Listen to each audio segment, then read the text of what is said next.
Okay, we are live with Billie Groom here in our Facebook group. Billie, first of all, welcome. Thank you. Thanks for having me.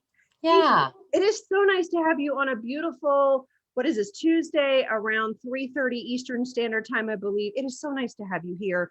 And I want to introduce the rest of our group. Leslie and I have had a chance to meet you, and we kind of fangirl with you, and I'll be straight up. And I know I've told you this, that we have dogs. So if you look at our personal Facebook pages, we're both covered in dog hair.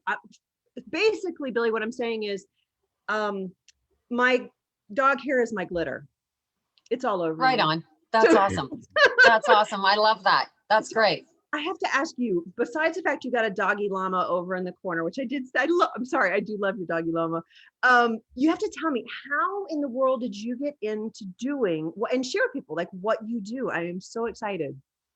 Yeah, it is interesting. As far as a career path, it was almost backwards. So I was rescuing dogs and just kind of working with them. And then I realized I also had daycare boarding, and I just learned that there was a real challenge with dogs over the age of 6 months. So people, even if they had their dog from puppyhood, they would do all their puppy stuff right, positive reinforcement training. It's great, works really well. Sometimes it works well with dogs all the way through, but there's that stage and age over 6 months where they just kind of change. They know right from wrong. And then you also get a lot of what I deal with, the dogs with checkered past. Okay. Adopted, rescued. And I mean, Leslie just brought in one at 7 months, right? It's a tough age, and they get euthanized and surrendered a lot at that age, even older. But you get that between, 6 months and 2 years. And it really started me thinking, like, what is going on with these? Why is it so challenging? So I just kept taking in more dogs and working with them in more difficult ones. And I would volunteer for rescue orgs. And then I was still had my daycare and boarding. So I'm learning from those dogs. And we're talking 400 square foot home in the middle of downtown. I didn't have kennels and big, and we're talking downtown Toronto, right? You learn about people's dogs and you learn about dog behavior. And so I realized what I was doing was different, and the way I was working with dogs was different. I didn't really know why. People were asking me to teach them. So long story short, I just formulated it into terminology and a formula that I could work to teach it to people. And then that developed into a 34-year career.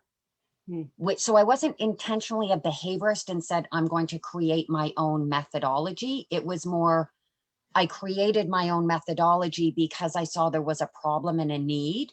And then people came to me and wanted this advice. And as it grew in the last definitely 15 years, it's been extremely busy, right? Because positive reinforcement training it's so great. Like, everyone does it, everyone knows it, they're familiar with it, it works really well. But when it doesn't, people are at a loss, and they really want to help these dogs. They want to try, but they're not. And that's really what my methodology is all about. So I only work with dogs over the age of 6 months. They have to be over 6 months because it uses their cognitive abilities.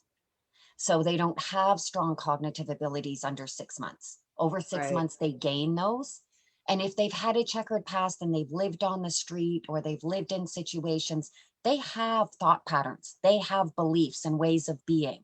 So that's why reactive techniques, even if they're really good and really good trainers, just that act of teaching expected behavior is really good with puppies when you're starting with a clean slate. Right. But cognitive is commonly better when they have preconceived thought patterns. This is okay. You're talking my love language. Oh, good. So yeah. You really are. So what you've always kind of worked with is the pubescent dog. Like, once they get into puberty and the brain goes haywire and everything. And now what I love, older. Yeah. Which all mine have all been rescued with the crazy brain. So, and Leslie's too. So very familiar with the work that you do. And so you've worked one-on-one with clients. And here's what I think is so amazing. I had a chance to sit in and listen to you in Clubhouse, and where you, one, have written a book, and I do want to promote that. And two, that you're also going into a new phase of, hey, this type of training, I mean, you've been doing it one-on-one and having great results, but it's also going bigger. And how can it get out there? Yeah, that's a big thing. I mean, the book is a part of that. It's not a training manual. It's more of a retrain your brain, introduction to the way puppies versus dogs think, and why. I talk a lot about different clients, but it's not a step-by-step training manual. It's more about the rescue world, dog rescues, why we need to have another method that balances well with positive reinforcement training that's more geared to these type of dogs. And this is why. So it's an interesting book because it's really just my life and what I've learned. Right. Like, I guess I should say it's not my life, but it's what I've learned as I've gone through my 34 years and my experiences. So it's not right or wrong. It just is. And I talk about different clients, and I have a couple hundred clients a year for almost 3 decades. So there's a lot of client info going on. But so you have the book, and then I have my podcast that is Dog Training Disrupted by Upward Dogology. Those are to create awareness, because I need more awareness to make Upward Dogology, which Upward stands for Urban People with Adopted and Rescued Dogs. Oh, it's an acronym. That. I love acronyms. I'm like an acronym freak. So I love everything should be an acronym. So yeah, Urban People with Adopted and Rescued Dogs. That's what the name of my methodology is, Upward Dogology.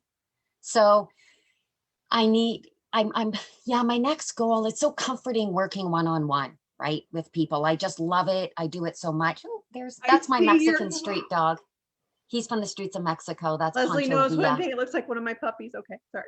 Oh, yeah. Does he have a beard? This one has like a little beard. It's so cute, eh? Yeah. So, so to get it mainstream, I need more awareness with people who are influential over professionals in the dog world. Okay.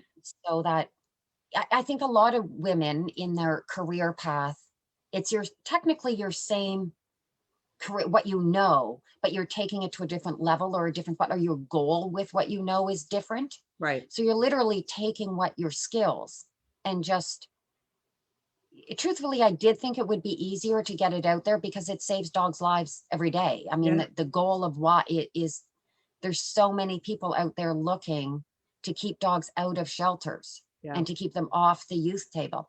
And that's behavioral is one, I think it's actually being tested or scientifically studied in a number of countries where it's the #1 reason or behavioral reasons for euthanasia and surrender.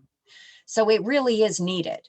Right. It's just a matter of collaborating with influential people, animal scientists, veterinarians, celebrities, people that have influence and an interest. Well, you're speaking to my heart. The fact that you're looking for people to get out there, get your message across. Please remind us the name of your book again as well.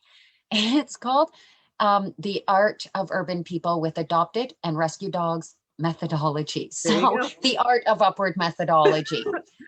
It's actually going through, I will say it's going through a 2nd edition right now. Awesome. So the 1st edition, I'm changing the cover and just getting out there like a lot of the quotes that I got on feedback. So, there's been veterinarians and people who have read it. They're also my clients. Some are, some aren't.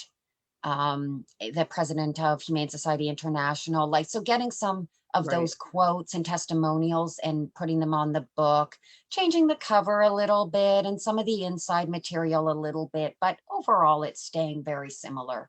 I love that. I just wanted to shake that up a bit.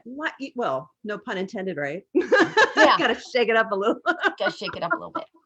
Well, it has been an honor and a privilege. And so your book, is it on Amazon right now? Or it is. Bookstores? Okay. Perfect. It is. So again, it is Billie Groom, easy way to find it. And a website. Is there a best way? I know they can find you here through our group. What is another way for collaboration? Because it's one thing you did ask for is, hey, are there people out there influential that we can get in, have powerful conversations to keep dogs from being euthanized, which is, at the end of the day, the goal. What's the best way for people to get in touch with you? That's wonderful. Thanks. www.upwarddogology.com. Easy And peasy. then I'm also on Instagram, Upward Dogology, and LinkedIn, I'm Billie Groom, Facebook, Okay. Upward Dogology, and Clubhouse, Billie Groom. Is that everything? Perfect. I think that next is skywriting. That'll There's be so our much next social thing. media. Twitter. Oh, Twitter again, Upward Dog, if you're a Twitter person. But my main one is Instagram. And I always appreciate the follows on Instagram, and I'm quite active there, and Facebook. Awesome. Yeah. Well, Billie Thank you Groom, thank you so again for much. joining us. And please check out her book. And again, thank you from bottom of my heart, is in Leslie's as well. Fellow dog Thank you. rescuers. Thank you. I Thank you appreciate for it. what you do. That's awesome. Thanks so much. Thank you.